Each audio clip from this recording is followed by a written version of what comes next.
Welcome, everyone, to the Leading Together podcast, Insights for Delaware's Tomorrow. In each episode, we sit down with top minds and leaders across the nation who can share their perspectives that help advance FSE's mission, which is building capacity, raising awareness, and elevating school board leadership across our communities. I'm Julia Kelleher, and I'm your host today. So, we're lucky and fortunate to be with my friend and colleague for many, many years, Dr. Heather Harding. Dr. Harding is an executive in residence at the Education Leaders of Color, which is also known as EdLock. But prior to this, Heather ran the Campaign for Our Shared Futures, which has a lot of alignment with what FSE does with respect to school boards. It's a nonpartisan organization that really worked hard to defend inclusive, high-quality public education. So again, a lot of respect and admiration. Sort of her entire career is admirable in the sense that she's always been fighting the good fight and trying to ensure that every child has an opportunity to succeed. In addition to this work, she was a senior vice president at Teach for America, a founding director at EdCore, and she held leadership positions at both the Gates Foundation and the Schusterman Family Philanthropies. She's a former classroom teacher and a parent of two teenagers, and I am thrilled to have you here with us today, Heather. Thank you. Thank you for having me. I'm excited about this conversation. So your path has led you, as I was sharing in the introduction, a lot of great places, right? I mean, you've got a perspective on this from pretty much every position in the field: classroom, philanthropy, advocacy, leadership.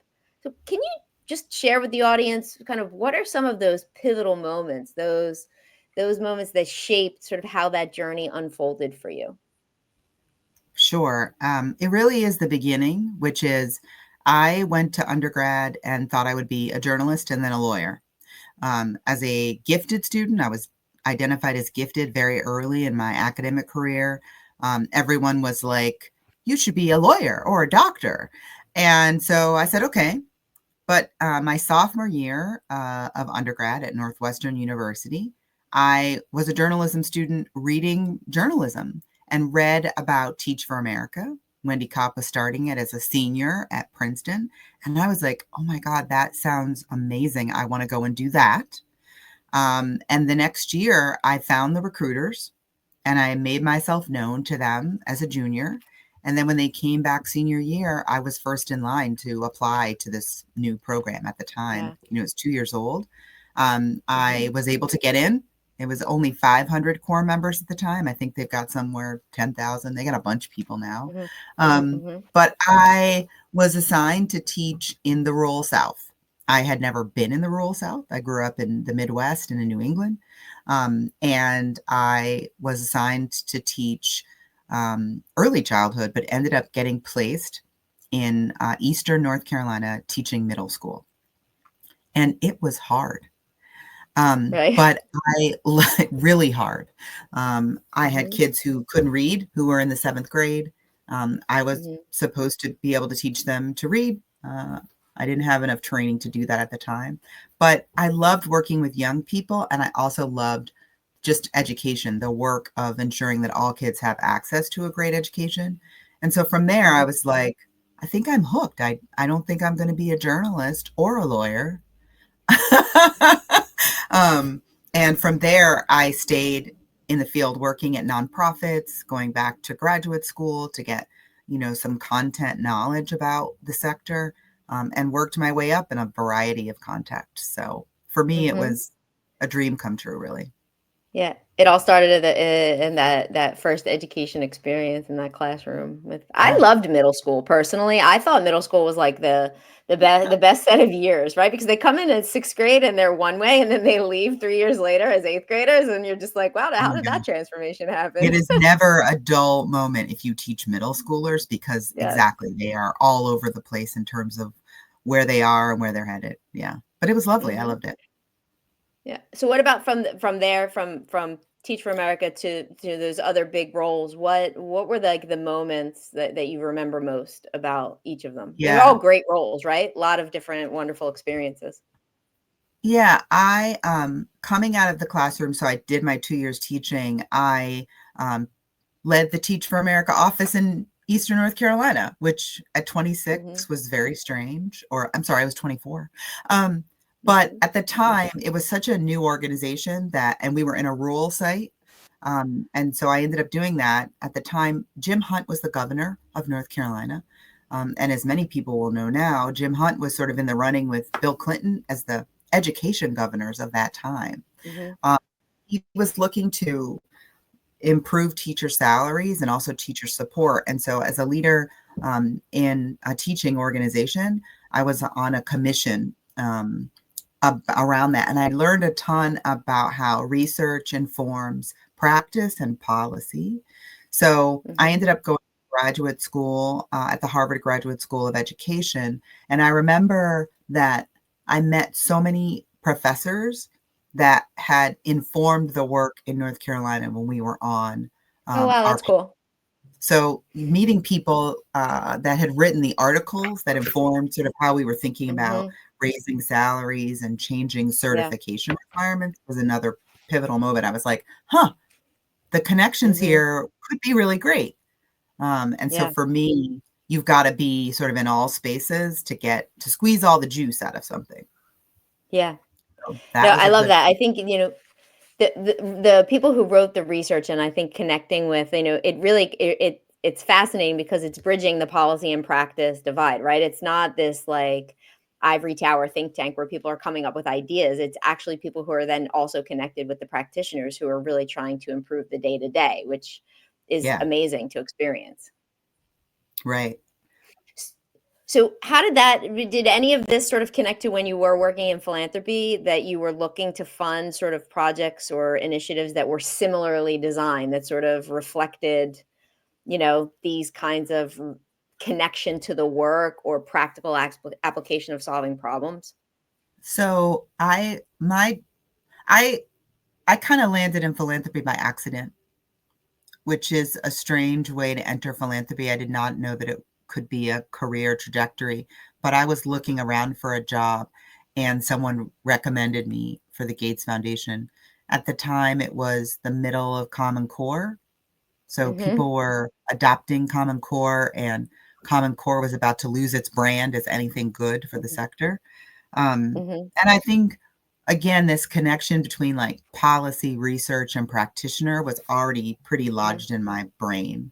And Mhm. so I was really interested in making sure that some of the more esoteric or like national view would Mhm. be understood at a local level. Mhm. Um, Mhm. it was hard because the Gates Foundation is, the largest philanthropic organization in the country. And what do they say about philanthropy? Your jokes are as funny as if they will ever been. You're as beautiful as you will have ever been when you work for a philanthropy and hold the purse strings. So it was Mhm. hard to get people to share their real challenges. But for me, um, I tried to use that seat both of the foundations that I worked at, um, to expand people's network. So I was Mhm. always interested in, well, do we know these teachers that we work with? Can we like meet them and talk with Mhm. them? I had Mhm. some really good Mhm. colleagues at Gates who worked really hard under the leadership of Vicki Jacobs to bring real teachers into the foundation to talk back to our investments in Mhm. professional development or teacher evaluation. So that kind of work, I think, is very important, that you're connected Mhm. to the audience that you want to impact.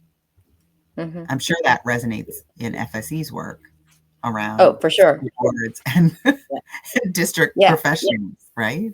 I think for sure. I mean, having the professional development that we want to offer for boards, being connected to best practice, having boards become well versed in what is happening in education. I mean, I'm not sure that that happens all the time, and I get that there's limited opportunities because just time is limited. People's availability is limited, but Yeah, we've done a lot of work lately to invite school board members to participate in education and education leadership type activities so that there's a common language and a common point of reference. A couple proposals for next year where we're looking to engage a core of teachers to be part of a pilot program so that we can implement better like a new type of governance training that results yeah, in policy, that Right. then drives what happens in the classroom, but creating that feedback loop that you were talking about to make sure that we're hearing from the people who are trying to implement this and not, I mean, it seems so obvious, but I guess it's not always done. Like if you're not there doing the work, you should talk to the person who's actually there because you don't know. You really don't know what's happening. Seemed like a great idea, but maybe you should test Okay. that. Well, it's funny, Julia. You may not know this story about my background, but my mother was on the school board when I was Oh, in really? middle I did school. not know that. Okay. My mom was very politically engaged, and she was recruited to run for an open school board seat when I was maybe I was even in middle school or upper elementary. At any rate, Mhm. she was not an educator, but she worked in nonprofits, in sort of service and economic development. And I remember her first reaction was, "Well, why should I run?" And, Mhm. she had a friend who was, like, really pushing her, "Well, you have kids in the school system." And she was like, "Oh, yeah, Mhm. that's true." Like, and she Mhm. knew a little bit about the schools, and when she got on the school board, she did a lot of homework all of the time, trying Mhm. to Mhm. understand, both the budget and some other things. One of my best friends growing up was, the daughter of the superintendent. And so she Mhm. often would call Dr. Clay and say, "What does this Mhm. mean? How does this work for you guys?" When Oh, issues came interesting. to the board. Yeah. Uh-huh. That's really interesting. No, I didn't know that, but I love, and it kind of speaks to a different time, right? Like, wow, that's so great that there was just this conversation. Like the people, everyone was in the same community. You were Yes. friends with the daughter. You know what I mean? Like it's just it feels like today the world doesn't. We don't have the luxury of that, but I think it could be that simple as picking up the phone and saying, "Hey, I don't understand this. Could you explain this to me?" Yeah. Because it is a leap for people who aren't, who didn't work in this field. I mean, I wouldn't go into a tax office and try to be a CPA. I Right. definitely wouldn't go into a law firm and try to be a lawyer. You know what I mean? And if I did, I would be like, can somebody help me before I do something I'm not supposed to? For sure. For Yeah. sure. So the second segment, I wanted to touch on a little bit about your focus on education access and equity, right? And a lot of the work that you've done is really emphasizing respectful collaboration between parents Mhm. and teachers and the system, and I think creating, I mean, equity, it is important on its face, but it means different things to different people depending on the work that they're trying to do. Yeah. For me, it refers to two things: one, that any child and every child has the same opportunity to develop Mhm. their talents and abilities, and then two, that there aren't these sort of baked in structures that basically prohibit access, to information and leadership roles. So that's what it means for me sitting in at FSE. But I'm really curious about how, how that became important for you and what barriers you see and why it's important that we recognize and respond to them. Yeah. Um, I think Teach for America's mission and vision, one day all children have access to a high quality education, shaped my career, right? Mhm. The idea that you could get the quote unquote best and brightest to go into teaching in the late 90s or mid 90s, like that was a Mhm. new idea. It was very Peace Corps esque. And some Mhm. people now would say, it's like a hero complex or whatever. But it really shaped what I thought I wanted to do with my life, with my career. I mentioned that I was identified as a gifted and talented student in the third grade by my third grade teacher, Miss Samela Kendricks, still in touch with Mhm. that lady.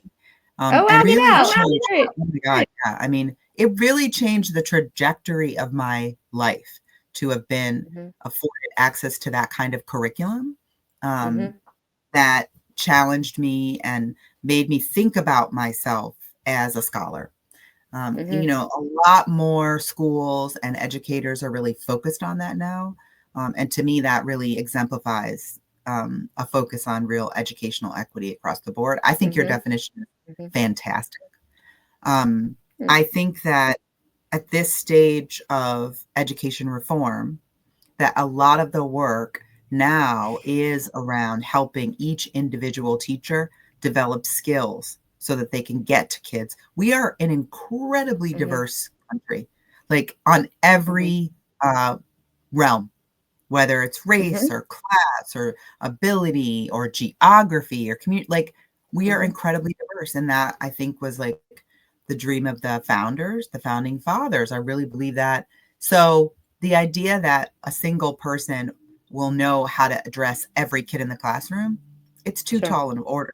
But a Yeah. community of educators should be able to do that Mhm. in concert with parents. That's Mhm. really important. Every individual needs something a little different. Mhm. And if we want to get them to like the top of their ability, if we want them to Mhm. realize their potential, we have to work hard at that. Yeah. You know, it's so interesting. I mean, I love what you just laid out there. I think no matter where a child is and what they need access to, allowing them to feel engaged and fulfilled and curious and have agency over their own learning. I mean, I think that's Mhm. empowering as an experience versus like this thing is happening to me and I have no idea. I have no idea what's going on and I can't influence it or shape it. Um, but I also I was hearing or I was connecting, I guess, to my own work, what you were saying, because I think what's true for children is also true for adults because it's true for humans Right. that we all need, right? And everybody's different, right? Yeah. Each of us are unique in our own ways, and we have our strengths and we have our areas for growth, and we have things that we're not good at, like Right. visual spatial stuff. Like I can't, it doesn't work for me. Somebody else has to get the stuff into the junk because I can't. So I'm okay with that. I'm okay with that. Mhm. But I think when we think about boards, another way to get like high functioning boards is when there's an awareness of each individual, who they are, how Yeah. they process information, what they've, and then there's a respectful structure for that kind Yeah. of sharing and discussion. And then there's a commitment to making a decision as an entity, right? For Right. aligned with the greater good. So it really resonated with me what you just said about, you can't reach everyone's different and it's that you can't do, one size doesn't really fit all. And so we've got to respect that throughout. Right. Uh, Good teaching works for all kinds of human development tasks. Mhm, mhm, exactly, exactly. So, in terms of the family community, engagement with systems, with whether it's with educators, with boards, um, we have a new program. We were fortunate to be sponsored by the Gilliam Foundation, to fund ambassadors, and these are stipend Mm. positions. They're basically organizers, whose role Mhm. is to kind of lead the charge in the community, right? Because out of I, while I lead this organization, do not have the capacity to know what's happening in 16 school districts across Delaware's geography, right? Not That'd possible. be hard. That would be But hard. empowering people who are there, encouraging them, providing them with the resources, honoring their time to build that connection between the community and the school system. So I'd love to. I know this is an area that you've worked on. This is Yeah. collaboration between parents and teachers. So, what I guess what suggestions or what comes to mind when you hear about a program like that? I love it. I absolutely Mhm, love it. I think it's a blessing to have a resource to mhm, incentivize and compensate community for engaging in these communal practices, right? mhm, A public school district is open to everyone, but people have varying degrees of capacity to participate. mhm, Um, and that generally falls along lines of sort of class and economics. Do you have the time? Do you have the mhm, money? Can you get to the meeting? Can you do all the things? So I think it's mhm, important to think about compensation so that you get every voice that you need mhm. representationally. Yep. The second thing, you mentioned I'm fresh off this work with the Campaign for Our Shared Future, and it was very political work, and it was also like heart work around these beliefs I've developed around education. I think we think of educators and teachers in a kind of soft way. We don't think about education as being political and Mhm, being communal, which means that we might encounter conflicts. So if mhm, we're mhm, all individuals with unique and mhm, different perspectives, we're not all mhm, going to agree. So I think like mhm, sometimes it's a shock for us that we don't all mhm, agree because mhm, we're raising mhm. kids, we're taking care of young people, Sure. ambassadors who are connected, or community members and leaders can be found anywhere, at the corner Mhm. store and church, at Mhm. the local community group, like they're everywhere. And so Yeah. bringing them into conversation with each other so that conflict Mhm. is not heated and nasty, but it's Right. well understood and we can Mhm. come to some kind of solution that Mhm. actually Yeah. works. That's what a Mhm. ambassador program can really give you. Politicians are Mhm. great, and they play their role, but Mhm. as they rise in power and status, they are Mhm. less trusted by the public. Mhm. So I think ambassadors and working with and through ambassadors is a great approach. Yeah. And we found that everyday people need an invitation and support to participate Mhm. sometimes. Mhm. Mhm. No, those are all excellent points. I appreciate you sharing them with me and with the audience. Um, Also, too, I mean, I think you make this. It's funny because sometimes the most obvious things are the least understood. Like, no, we're not all gonna agree. No, and conflict. I think, you know, it's unfortunate the level of aggressive communication that seems to characterize disagreements Agreements when and civic discourse and an exploration of ideas can happen in a way that is respectful and structured. It doesn't need to yeah. become personal or political. Yeah. The a lot of people would recommend Amanda Ripley's book on high conflict as a way for people to think about this particular political moment. I think it's a very good resource. Um, there's something called what are they called? Conflict entrepreneur in this. Hmm, Oops, in this era of high polarization that we're experiencing in our hmm, country, there are people who actually thrive and make money or yeah, gain popularity based on conflict. And so there yeah, are these incentives that actually pull us apart. We have to be really aware yeah, of them so that we yeah, can yeah, tamp them down. Um, yep, so I think that's really important. But I mean, even if you think about like, I'm a parent of teenagers and I have a group of mom girlfriends. We don't all mm-hmm, make the same choices about our kids. Even the right, ones we've carefully selected that we really like and that have a lot in yeah, common with us, yeah, we still yeah, don't all parent the same way. mm-hmm, And mm-hmm, we are able to resolve conflict. Like, could the kids have some dessert tonight? In some mm-hmm. households, there's no McDonald's allowed, or there's no, Right, you know what I mean? right, yeah, So yeah, as parents, we negotiate that. We figure it out. We yeah, make, right, room for each other. So it's very mm-hmm, similar, but taking that to the organizational level yeah, or the political level mm-hmm. has to be intentional. Mhm.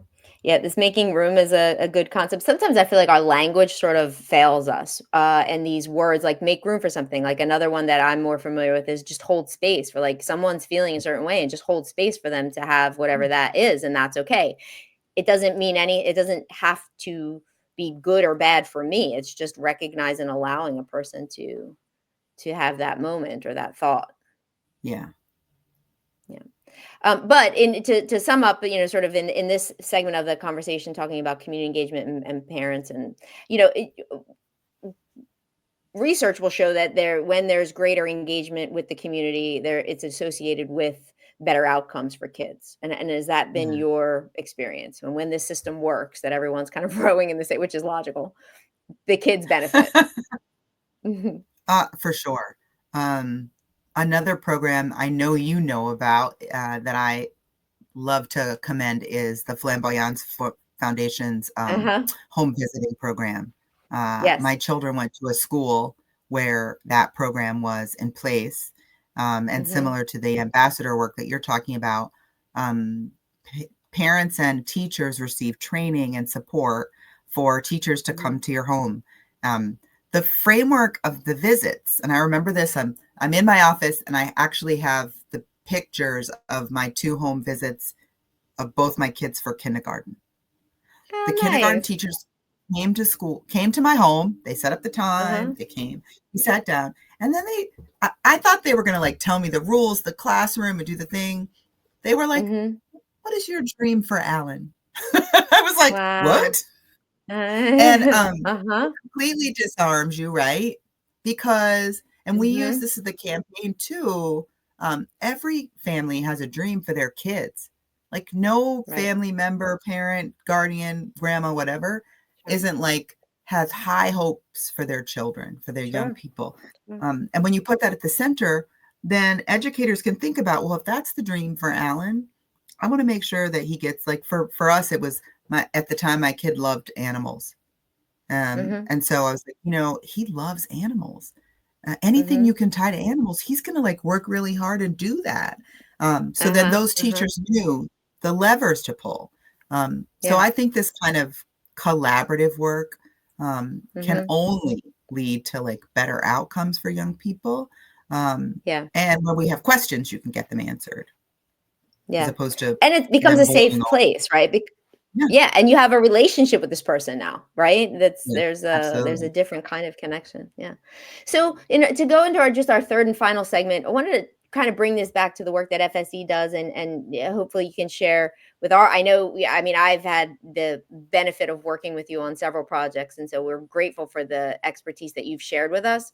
But just part of this podcast, the purpose is to make the information more accessible to a wider group of people, right? Right. So if we could just close talking about how, sort of board policy and how board policy making or the governance structure plays a role in that. And to make it concrete, right? Like we were talking about a visitation program that Flamboyant did. Boards could adopt a policy that promoted that or prioritized that. And so Right. could you share a little bit about how you see the board's role in just improving in the sense that not no one's wrong, but we could make it better. What role Yeah. does a board play? Oh, I love this question. I've been thinking about it a lot as our federal role is sort of devolving to states, and what's important at the local level to consider. Mhm, Governance is about fiscal responsibility and rules mhm, and regulation, not sexy stuff, but actually really mhm, important stuff. And the best thing that a school board can do is to make sure that they have the data and information to know if the kids are mhm, learning. People send their mhm, kids to school to learn, usually mhm, academic skills, increasingly soft skills that are important in college and career. mhm, So, do you have, as a board, do you have the policies in place that require the school districts and the schools and the teachers, et cetera, to mhm, share with you how the kids are doing? That's mhm, important, mhm, and you should be checking it periodically, whether that's quarterly, annually, whatever makes sense in your community, but, mhm, certainly mhm, all as much as you possibly can. And you should set mhm, some goals for growth over time. So mhm. that's to me, that's central. That's what your job is. The Yep. superintendent is gonna be the guide there, so it's not that every board member needs to know every in and out, but we wanna know how the Mhm. kids are doing. How are the children doing? Right. Yeah. Secondly is this fiscal responsibility that's so important in our democracy, which is Mhm. tax dollars fund public schools. And Yep. we all have to be stewards of those dollars because they Mhm, belong to all of us. So mhm, transparency and where money is going and how it gets doled out and how it's mhm, being managed, like those to me, those are mhm, like the two central tenets. And then I mhm, think, mhm. you have a very important ambassador role on school board uh, to make sure that all the children and all the Yeah. families feel welcome. And if they have Mhm. special needs, that you're aware of them and trying to figure out how to address them. Yeah, that's great. I mean, that's a wonderful recap. Timely too. I think referencing what's happening at the federal level. And part of what FSE's mission is we want to build a bench. We want the community to understand the role of the school board so that there's better collaboration, and then we want to empower school board members who are seated. You do some of those things because they're good things to do, but boards who have engaged in that for the last 5 years are very well prepared to respond to an unexpected change at the federal level because the stuff Right. is shifting That's and right. here it comes. But we're ready because we've been doing the work. Exactly. I mean, public schools in the United States have always been locally controlled. Hmm. And so, yes, the federal government has been involved in providing additional resources, trying to incentivize behavior, make sure that, some of our federal laws and statutes are enforced around protected classes. Mm-hmm. Sure, but it's the school board and the state. Our Right. right to a public education is vested in the state, Mm-hmm. every state Right. in their constitution. And so Mm-hmm. even if things are happening up above us, we Mm-hmm. have the pleasure and honor of Mm-hmm. driving forward to make sure our kids have what they need. And that's Yep. really important to reinforce in this time. Yeah, I totally agree. And the other thing I liked about what you said, I mean, to me, making data, using data, having awareness. I mean, how can you make a decision if you don't know kind of where you are? I mean, you need that. It's a kind of fundamental, but it's never a gotcha, right? And going back to the Right, example with your mom and the conversation, no, we're in this together. We each have our own roles to play. We're all looking at the same stuff, so we're trying to solve the same problem. No one has to get thrown under the bus because we uncover that we've got a gap. We right. uncover we've got a gap, and then we work together to figure out how to address it together. That's right. Yeah. Totally agree. So this has been amazing. I am thrilled to spend time with you always. I hope that you come back. I'm also thrilled with the work that you're leading now. I think it's very important. You've had tremendous impact throughout your career, and I think the stuff that I'm taking away today is, again, getting centered on this connection between the research and the practice, and this feedback loop, and making sure that we're hearing from the people who are directly doing the work, right, and impacted by the Mhm. decisions that people make. The other thing that I think was a great takeaway for myself and for the audience is this notion that you have of expand. When you were in philanthropy, you said you expanded people's network, and I think that's really what FSE is trying to do. We're Yes. trying to make connections so that the boards can work together, that they can meet other experts, right, and so that everybody's job gets a little bit easier because more people have access to information. And then the other couple things, just to sum up, right? Like this notion of conflict and being ready for it, but being able to prepare for it and make it be productive. And then those 3 points on the board training, the fiscal, the data, and then being a good steward and engaging the community. So hopefully our ambassador program will lead us in that direction and promote that. But these are great insights. Heather, thank you. Thank you for all that you've done for all kids across the nation and for leaders trying to help advance this. It's a big challenge, but you've made a great contribution. Thank you so much for having me. I appreciate those kind Sure. words. Sure. And to our listeners, thank you for joining us on another episode of the Leading Together podcast. We'll see you next time.